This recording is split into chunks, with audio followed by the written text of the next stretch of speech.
Hello students, आइए देखते हैं अगला टॉपिक।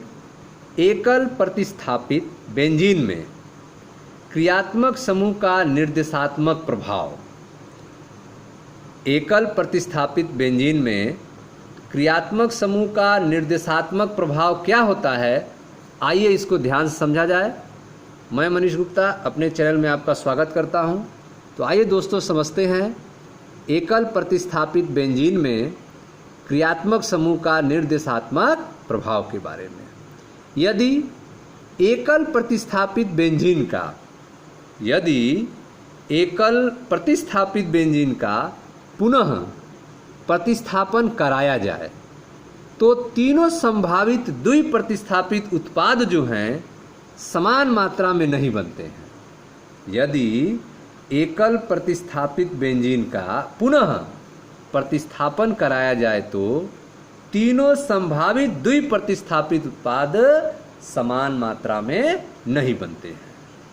यहाँ दो प्रकार के व्यवहार देखे गए हैं। पहला, आर्थो या पैरा उत्पादन होता है या फिर मेटा उत्पादन होता है।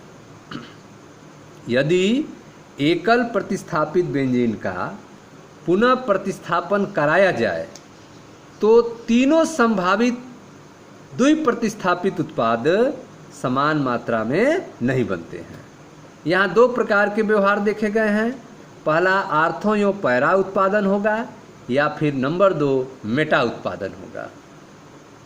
यह भी देखा गया है कि यह व्यवहार जो है पहले से उपस्थित प्रतिस्थापी की प्रकृति पर निर्भर करता है। यह व्यवहार जो है पहले से उपस्थित प्रतिस्थापी की प्रकृति पर निर्भर करता है, न कि आने वाले समूह की प्रकृति पर। आर्थो या पैरा उत्पादन होगा या मेटा उत्पादन है, यह व्यवहार निर्भर करेगा पहले से उपस्थित प्रतिस्थापी की प्रकृति पर, न कि आने वाले समूह के प्रकृति पर। इसे प्रतिस्थापियों का निर्देशात्मक प्रभाव कहा जाता है। ठीक है, इसे प्रतिस्थापियों का निर्देशात्मक प्रभाव कहा जाता है कि कौन सा प्रतिस्थापी बनेगा, आर्थो होगा पैरा होगा, यह निर्भर करता है पहले से उपस्थित प्रतिस्थापी पर। ठीक है, तो यदि एकल प्रतिस्थापित बेंजीन का पुनः प्रतिस्थापन कराया जाए तो तीनों संभावित द्विप्रतिस्थापी उत्पाद समान मात्रा में नहीं बनते हैं। यहाँ दो प्रकार के व्यवहार देखे गए हैं। पहला, आर्थो या पैरा उत्पादन या दूसरा मेटा उत्पादन। यह भी देखा गया है कि यह व्यवहार पहले से उपस्थित प्रतिस्थापी की प्रकृति पर निर्भर करता है, न कि आने वाले समूह की प्रकृति पर। इसे प्रतिस्थापियों का निर्देशात्मक प्रभाव कहा जाता है। समूहों की विभिन्न निर्देशात्मक प्रकृति का कारण जो है नीचे वर्णित किया गया है। समूहों का विभिन्न निर्देशात्मक प्रकृति का क्या कारण है, इसके बारे में यहाँ पे नीचे दिया गया है। पहला आप देख रहे हैं, आर्थो या पैरा निर्देशी समूह। आर्थो या पैरा निर्देशी समूह वे समूह जो आने वाले समूह को आर्थो या पैरा स्थिति पर निर्दिष्ट करते हैं, उन्हें आर्थो तथा पैरा निर्देशी समूह कहते हैं। ठीक है, वे समूह जो आने वाले समूह को आर्थो या पैरा स्थिति पर जोड़ते हैं, निर्दिष्ट करते हैं, डायरेक्शन देते हैं, उन्हें आर्थो और पैरा निर्देशी समूह कहते हैं। आर्थो और पैरा डायरेक्टिंग ग्रुप कहते हैं। जैसे हम फिनालिक समूह के निर्देशात्मक प्रभाव की व्याख्या करते हैं। फिनालिक समूह के निर्देशात्मक प्रभाव की व्याख्या करते हैं। फिनाल निम्नलिखित संरचनाओं का अनुनाद संकर होता है। फिनाल जो है वह निम्नलिखित संरचनाओं का अनुनाद संकर है। C6H5OH यह फिनाल आप देख रहे हैं। पहला स्ट्रक्चर, ऑक्सीजन के पास लोन पेयर ऑफ इलेक्ट्रॉन है। अपना इलेक्ट्रॉन जो है इलेक्ट्रॉन युग्म को 2 इलेक्ट्रॉन की मदद से यहाँ बंध बना देता है, जिससे इलेक्ट्रॉन ऑक्सीजन पे प्लस आ जाता है। ठीक है, यहाँ पे इलेक्ट्रॉन जो है इधर शिफ्ट हो जाता है, जिससे इलेक्ट्रॉन घनत्व तो यहाँ बढ़ जाता है। इलेक्ट्रॉन घनत्व के कमी के कारण यहाँ से इलेक्ट्रॉन यहाँ आ जाता है, जिससे यहाँ पे 2 बंद हो जाता है, ऑक्सीजन पे प्लस हो जाता है। यह जो इलेक्ट्रॉन की अधिकता हुई है यह मूवमेंट करने लगता है, मूव करने लगता है रिंग में। यहाँ से यह आगे बढ़ता है, यहाँ से बंद यहाँ शिफ्ट होता है और यह इलेक्ट्रॉन जो है यहाँ पे शिफ्ट हो जाता है, जिससे इलेक्ट्रॉन घनत्व यहाँ पे बढ़ जाता है। ठीक है, अगले स्टेप में यह बंद यहाँ पे शिफ्ट होता है, जिससे इलेक्ट्रॉन घनत्व जो है आगे बढ़कर यहाँ पर पहुँच जाता है। अगले स्टेप में जो है इलेक्ट्रॉन जो है यहाँ पहुँच जाता है, जिससे यह इलेक्ट्रॉन वापस ऑक्सीजन के पास पहुँच जाता है और अपना प्राथमिक कंडीशन प्राप्त हो जाता है। ठीक है, तो इस तरह से आप देख रहे हैं कि फिनाल जो है अनुनाद संकर प्रदर्शित करता है, इलेक्ट्रॉन का मूवमेंट कराता है रिंग में, जिसके कारण इसकी एनर्जी कम हो जाती है और इसकी स्टेबिलिटी बढ़ जाती है। तो आप देखें ध्यान से, इलेक्ट्रॉन का घनत्व कहाँ कहाँ बढ़ रहा है। फिनाल में इलेक्ट्रॉन डेंसिटी कहाँ कहाँ बढ़ रही है। तो फिनाल में इलेक्ट्रॉन डेंसिटी आप 1-2 पोजीशन पे देख सकते हैं, 1-4 पोजीशन पे देख रहे हैं। ठीक है, और 1-2 पोजीशन पे आप देख रहे हैं। 1-3 पोजीशन पे इलेक्ट्रॉन का घनत्व तो नहीं दिखाई दे रहा है। 1-3 पोजीशन पे यहाँ पे इलेक्ट्रॉन का घनत्व तो नहीं दिखाई दे रहा है। अर्थात फिनाल जो है वह आर्थो और पैरा डायरेक्टिंग होता है। ठीक है, यह मेटा डायरेक्टिंग नहीं होता है, क्योंकि मेटा पर इलेक्ट्रॉन डेंसिटी नहीं होती है। जब इसमें अनुनाद संकर की घटनाओं में आप देख सकते हैं। तो आपने देखा कि अनुनादी संरचनाओं से स्पष्ट है कि आर्थो एवं पैरा स्थिति पर इलेक्ट्रॉन घनत्व अधिक है, अतः मुख्यतः इन्हीं स्थितियों पर प्रतिस्थापन होगा। यद्यपि ध्यान रखने योग्य बात यह है कि OH समूह का -I प्रभाव भी कार्य करता है, जिससे बेंजीन वलय की आर्थो और पैरा स्थिति पर कुछ इलेक्ट्रॉन घनत्व घटेगा, किंतु अनुनाद के कारण इन स्थितियों पर व्यापक इलेक्ट्रॉन घनत्व बहुत कम घटेगा। ठीक है, OH समूह जो है -I प्रभाव भी कार्य करता है।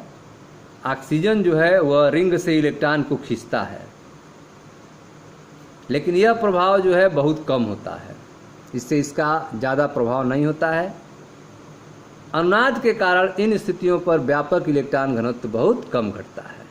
अतः OH समूह बेंजीन वलय को इलेक्ट्रॉन स्नेही के आक्रमण के लिए सक्रिय कर देते हैं।